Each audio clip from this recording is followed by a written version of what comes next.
En el corazón de Madrid, durante el otoño de 1897, una fotografía familiar cambiaría para siempre la comprensión de una época. Lo que comenzó como un simple hallazgo en los archivos del Museo del Prado se convirtió en una investigación que revelaría secretos enterrados durante más de un siglo.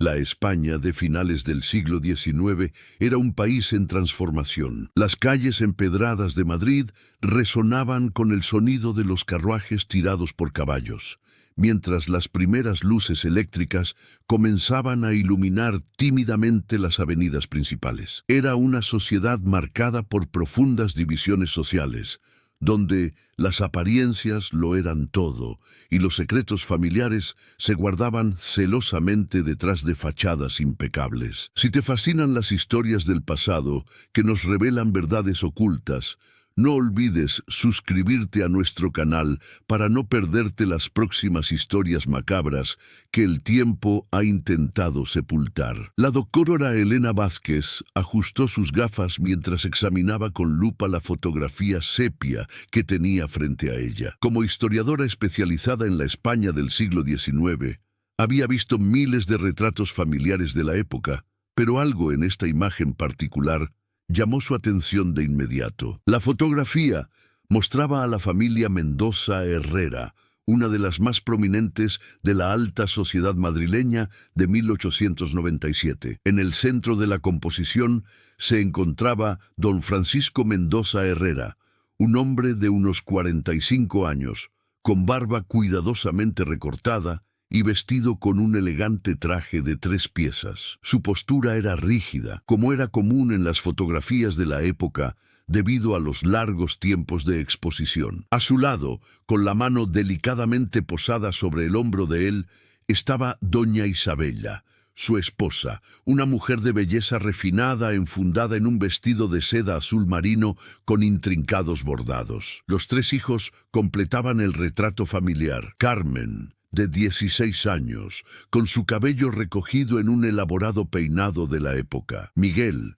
de 14, con su uniforme escolar inmaculado, y la pequeña Sofía, de apenas 8 años, sentada en una silla tapizada en terciopelo rojo. Pero lo que captó la atención de Elena no fueron los rostros de los protagonistas, sino un detalle aparentemente insignificante: los zapatos de la familia, específicamente los de doña Isabela y los de la pequeña Sofía. Elena había desarrollado a lo largo de su carrera un ojo entrenado para detectar inconsistencias históricas. Los zapatos de las 2 mujeres de la familia presentaban algo extraño, mientras que los del resto de la familia eran típicos de la época: botas altas de cuero para los hombres y zapatos de tacón moderado para Carmen. Los de Isabela y Sofía parecían diferentes. Doctor Morales, llamó Elena a su colega, quien trabajaba en el escritorio contiguo en los archivos del museo. Necesito que vea esto. El doctor Carlos Morales, un historiador especializado en indumentaria del siglo XIX, se acercó con su característica calma profesional. Era un hombre meticuloso de unos 60 años, con el cabello completamente canoso y unas manos que habían tocado miles de documentos históricos a lo largo de su carrera. ¿Qué ha encontrado, Elena?, preguntó mientras se ajustaba sus anteojos de lectura.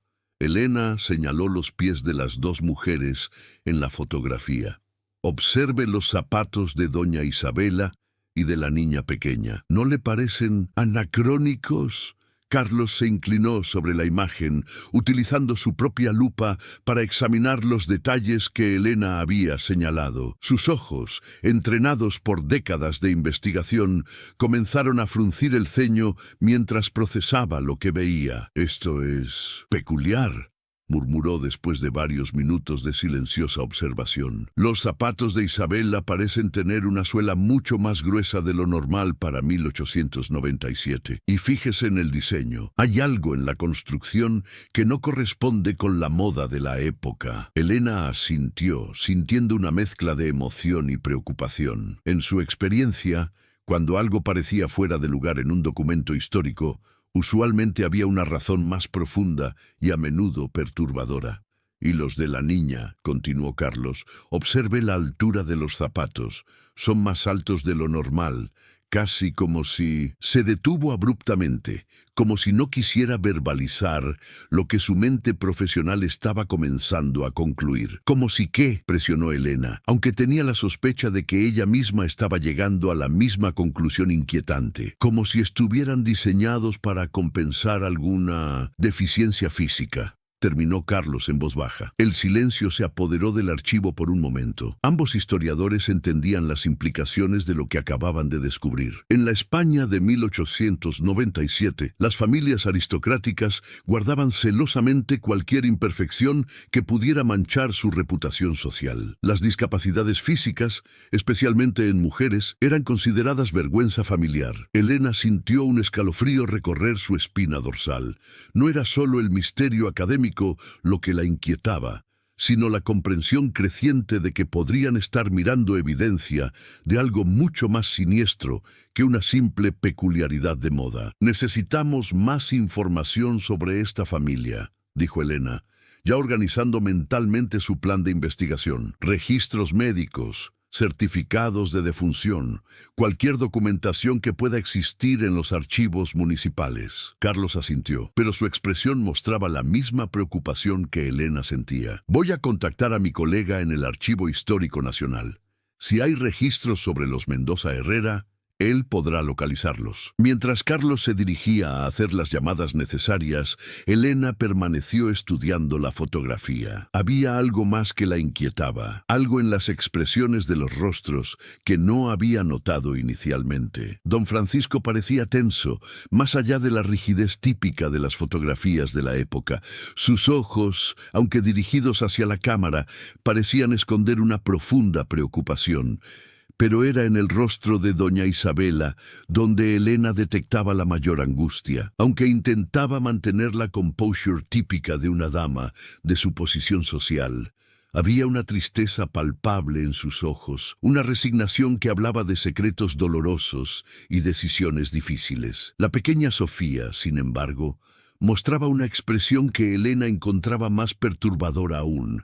Una mezcla de confusión y miedo que no debería estar presente en el rostro de una niña de 8 años durante una sesión fotográfica familiar. Elena tomó notas detalladas de sus observaciones, documentando cada aspecto que le parecía relevante. La posición de las manos, la distribución de los personajes, incluso las sombras proyectadas en el estudio fotográfico. Todo podría ser importante para reconstruir la verdadera historia detrás de esta imagen aparentemente inocente. 2 horas después, Carlos regresó con una expresión sombría que confirmó los peores temores de Elena. «He encontrado algo», dijo, colocando una carpeta manila sobre el escritorio.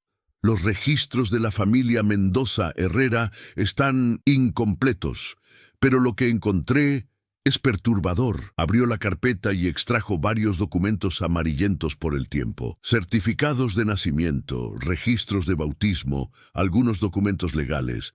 Pero observe esto. Señaló un documento en particular, un certificado de defunción fechado 3 meses después de que la fotografía fuera tomada. Elena leyó el documento con creciente alarma.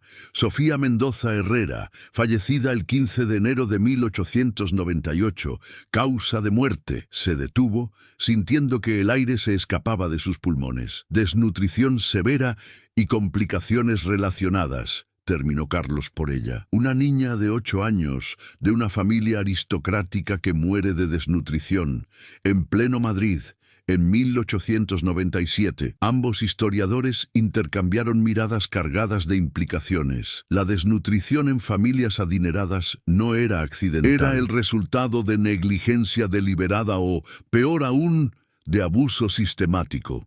«Hay más», continuó Carlos, extrayendo otro documento. «Un informe médico del doctor Sebastián Aguirre, médico personal de la familia. Está fechado una semana antes de la muerte de Sofía». Elena tomó el documento con manos temblorosas. La caligrafía del médico era clara, pero las palabras que describía eran escalofriantes. La menor Sofía Mendoza Herrera presenta signos evidentes de malnutrición crónica y lesiones consistentes con confinamiento prolongado. Las extremidades inferiores muestran deformidades asociadas con falta de ejercicio y exposición solar limitada. He expresado mis preocupaciones a los padres, quienes insisten en que la niña sufre de una condición delicada que requiere aislamiento social. Elena dejó caer el documento sobre el escritorio. Las piezas del puzzle comenzaban a formar una imagen horrible. Los zapatos especiales, murmuró, no eran para compensar una deficiencia física natural, eran para ocultar las deformidades causadas por... No pudo terminar la frase. Carlos asintió gravemente. Por años de confinamiento, probablemente en un sótano o habitación cerrada, los zapatos altos disimulaban las piernas atrofiadas, permitiendo que la familia mantuviera las apariencias durante esta sesión fotográfica. La revelación golpeó a Elena como un puño en el estómago. Estaban mirando no solo una fotografía familiar, sino evidencia de uno de los casos más horrendos de abuso infantil documentado del siglo XIX español. ¿Y la madre?, preguntó Elena, recordando los zapatos similares de doña Isabela. Carlos extrajo otro documento. También hay registros médicos sobre ella. Aparentemente, Isabela había intentado intervenir en varias ocasiones para proteger a Sofía. Como castigo, don Francisco la mantenía también confinada durante períodos prolongados. Elena sintió náuseas mientras procesaba la información. La fotografía, que inicialmente había parecido un retrato familiar típico de la época, se revelaba ahora como una macabra representación de una familia destruida por el abuso y el control. ¿Qué pasó después de la muerte de Sofía?, preguntó, aunque temía la respuesta. La familia se desintegró completamente, respondió Carlos, consultando sus notas. Don Francisco fue encontrado muerto en su estudio 3 meses después. Aparente suicidio. Isabela fue internada en un manicomio donde permaneció hasta su muerte en 1903. Los otros 2 hijos fueron enviados a vivir con familiares en Valencia. Elena observó nuevamente la fotografía con ojos completamente diferentes. Ahora podía ver la tragedia que se desarrollaba detrás de las expresiones controladas.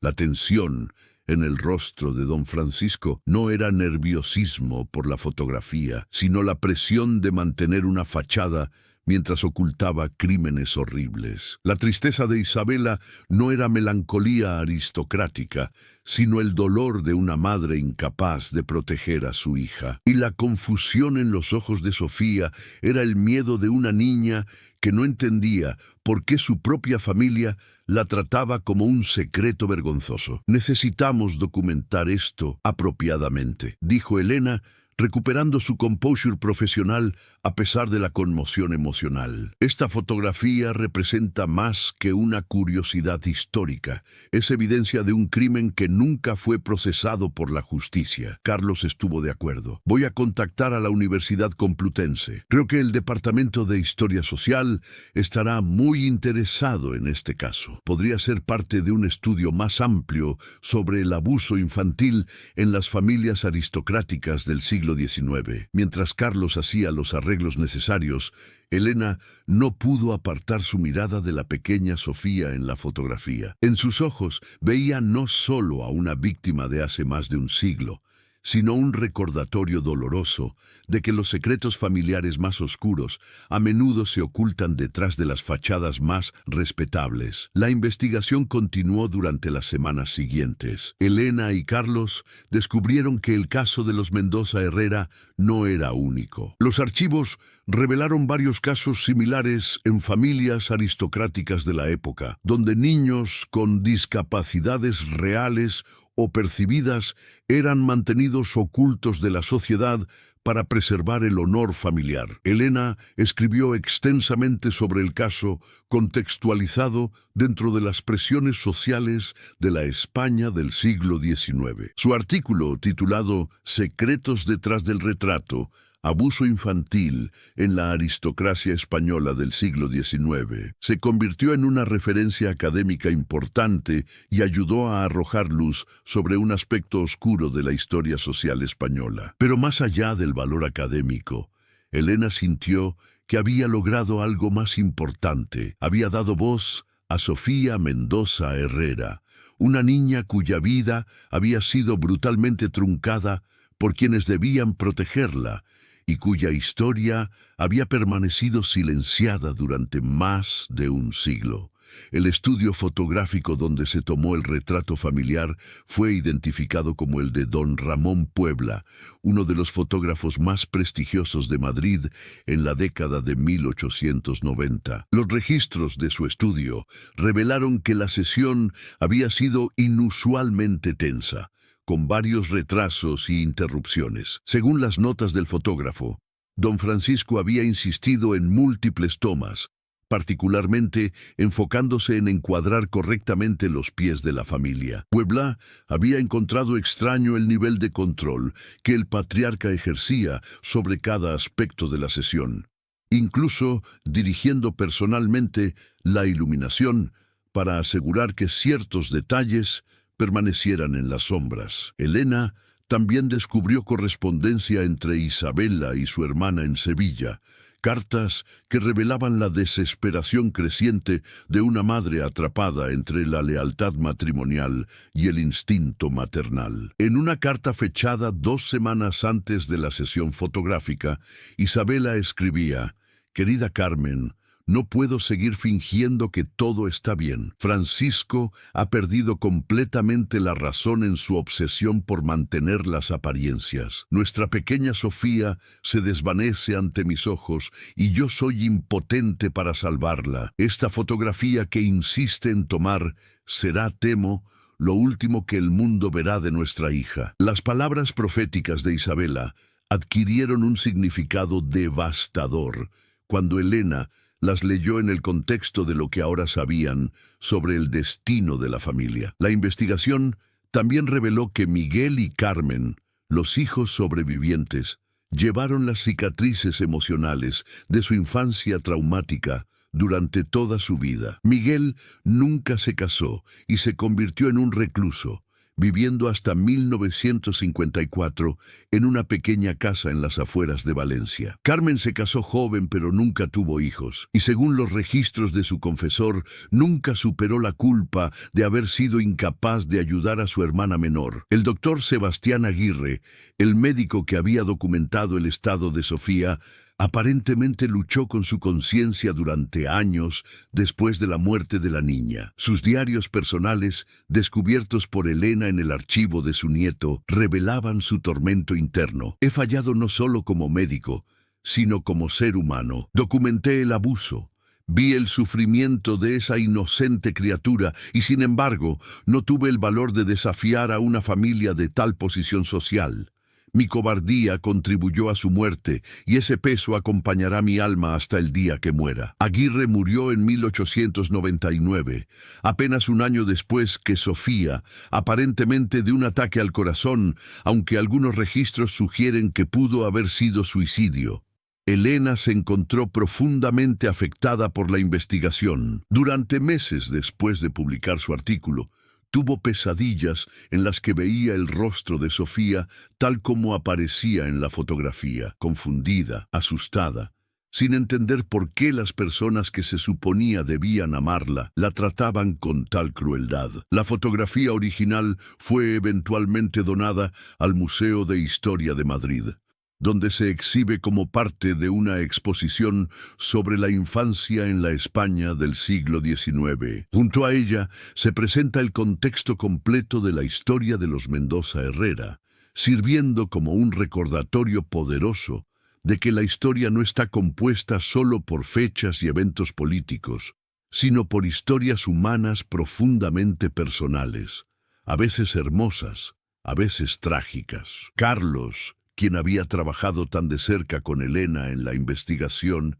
reflexionó sobre la importancia de su descubrimiento. A menudo pensamos en la historia como algo que sucedió hace mucho tiempo, desconectado de nuestras realidades actuales. Pero casos como el de Sofía nos recuerdan que los seres humanos han luchado con los mismos demonios durante siglos. La diferencia es que ahora tenemos mejores sistemas para proteger a los vulnerables. La investigación de Elena y Carlos también tuvo un impacto práctico. Su trabajo fue citado en varias propuestas de ley relacionadas con la protección infantil y ayudó a establecer protocolos para que los historiadores reporten evidencia de abuso histórico cuando la encuentren en sus investigaciones. Pero quizás el legado más importante de su trabajo fue dar dignidad a la memoria de Sofía Mendoza Herrera, una niña que había muerto en silencio y vergüenza en 1898, finalmente tuvo su historia contada, su sufrimiento reconocido y su humanidad honrada. Elena guardó una copia de la fotografía en su oficina, no como una curiosidad histórica, sino como un recordatorio diario de que detrás de cada documento, cada imagen, cada registro que estudiaba, había vidas reales con historias reales que merecían ser contadas con honestidad y compasión. Años más tarde, cuando Elena se retiró de la academia, escribió en sus memorias: «En toda mi carrera nunca he encontrado una sola imagen que contenga tanto dolor y tanta verdad como esa fotografía de 1897. Me enseñó que los historiadores no somos simplemente estudiosos del pasado. Somos los guardianes de las voces de aquellos que ya no pueden hablar por sí mismos». La fotografía de la familia Mendoza Herrera permanece como testimonio silencioso de una época en la que el honor familiar se valoraba más que la vida humana y donde los más vulnerables pagaban el precio más alto por mantener las apariencias sociales. Pero también representa el poder de la investigación histórica cuidadosa para descubrir verdades enterradas y dar justicia, aunque tardía, a aquellos que fueron silenciados por las circunstancias de su tiempo. En los zapatos especialmente diseñados de una niña de 8 años, dos historiadores encontraron no solo evidencia de un crimen, sino una ventana hacia la complejidad moral de una época y un recordatorio de que la dignidad humana trasciende las barreras del tiempo y el estatus social.